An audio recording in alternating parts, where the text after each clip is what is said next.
आपने बोला कि आपके जो सबसे नज़दीक वाला चैप्टर है इसमें वो हनुमान जी वाला है। जब मैंने 24 अध्याय देखे, विषय सूची देखी, तो इसमें अध्याय नंबर 5 E+R = O, ये इसने मेरा ध्यान आकर्षित किया और इसको मैंने सबसे पहले पढ़ा चैप्टर को।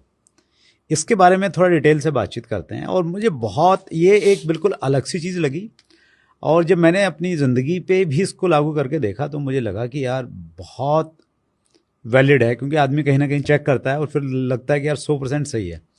तो E+R = इस अध्याय के बारे में थोड़ा बताएं सर। इस किताब में सबसे पीछे आखिरी के बिल्कुल पेज पर सबसे उसको उलट दें तो एक कोट लिखा है मैंने, वो मेरी जिंदगी का शायद सबसे अच्छा कोट है जी। और वो किसी जयपुर के प्रोग्राम में मेरे मुंह से स्वतः ही निकल गया कि घटना का घटना आपके हाथ में नहीं है, घटना में रंग भरना आपके हाथ में है। मैं थोड़ा सा इंटरप्ट कर रहा हूँ। इस कोट को जब मैंने ये पढ़ा तो इसको आपके नाम के साथ मैंने 10 बार तो जरूर कोट कर दिया। अरे अरे अरे अरे, अद्भुत है ये अपने आप में। जयपुर के एक इवेंट में मेरे मुंह से निकल गया। स्टेज पे कभी कभी निकल जाता है, आपके मुंह से बहुत कुछ निकलता है, लेकिन कुछ ऐसी चीजें होती हैं जो कल्ट हो जाती हैं कि फिर यार फिर दोबारा नहीं बोली जा सकती। कि घटना का घटना आपके हाथ में नहीं है, घटना में रंग भरना आपके हाथ में है। तो ई तो है घटना, जिसको बोलते हैं इवेंट, राइट। और आर जो है उसमें रंग भरना, जिसको बोलते हैं रिस्पॉन्स, और ओ है उसका आउटकम। कि घटना आपके हाथ में नहीं है, इवेंट कुछ भी हो सकता है। आपके घर में प्रॉब्लम हो गई, आपकी टीम खराब हो गई, कोई भी नकारात्मक बात आपके साथ हो गई, अब उस पर आपका रिस्पॉन्स डिसाइड करता है कि आउटकम कैसा आएगा। कभी कभी क्या होता है, छोटी सी घटना में हमारा रिएक्शन इतना खराब होता है कि घटना तो तिल मात्र की होती है और रिएक्शन इतना हमारा खराब होता है कि आउटकम और बर्बाद हो जाता है। झगड़े हो रहे हैं रोड पे, हाँ, मतलब छोटी सी बात थी, 2 गाड़ी का बम्पर लग गया, अब दोनों उतर गए, गाली गलौज होगी, इतने में मर्डर हो गया। मतलब बम्पर को ठीक कराने की कीमत 500 रुपए थी, आदमी चला गया। घटना इतनी सी थी, लेकिन रिएक्ट किया रिस्पॉन्स करने की बजाय, आउटकम खराब हो गया। इसके 2-3 उदाहरण मैं आपको देता हूं। प्लीज। अब जब शूर्पणखा रावण के पास भागती हुई आई ना कि मेरी नाक काट दी, अब ये घटना है एक जी, ठीक, कि कोई गया, उसकी नाक कट गई, अपने भाई को कंप्लेंट कर रही है कि मेरी नाक कट गई, ये घटना है।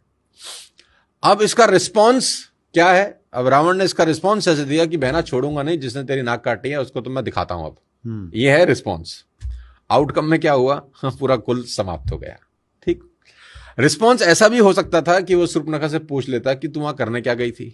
मतलब काउंटर क्वेश्चन पूछता ना कि तू क्या करने गई थी वहां, बता, सच सच बता, वहां तुम्हारे बीच में हुआ क्या।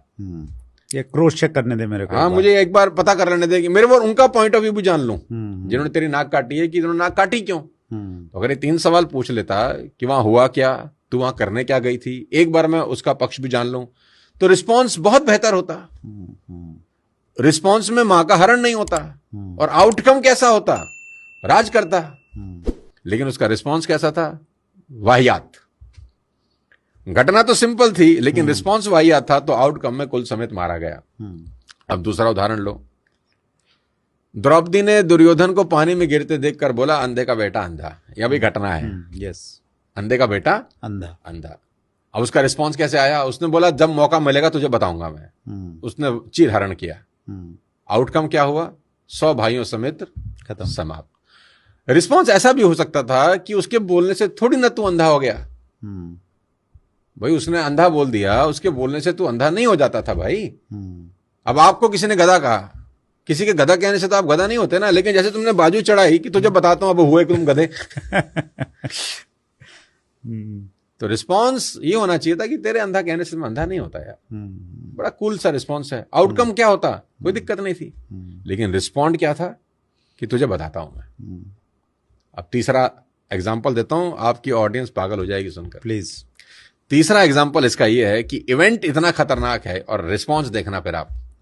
इवेंट ऐसा है कि सौतेली माँ राम को कहती है 14 साल के लिए चला जा। सौतेली माँ, बायोलॉजिकल माँ भी नहीं जी, 14 साल के लिए चला। कितना खतरनाक इवेंट है। निरपराध आदमी जिसकी कोई गलती नहीं है, उसको बोला जा रहा है तो 14 साल के लिए चला जा। अब रिस्पॉन्स देखो।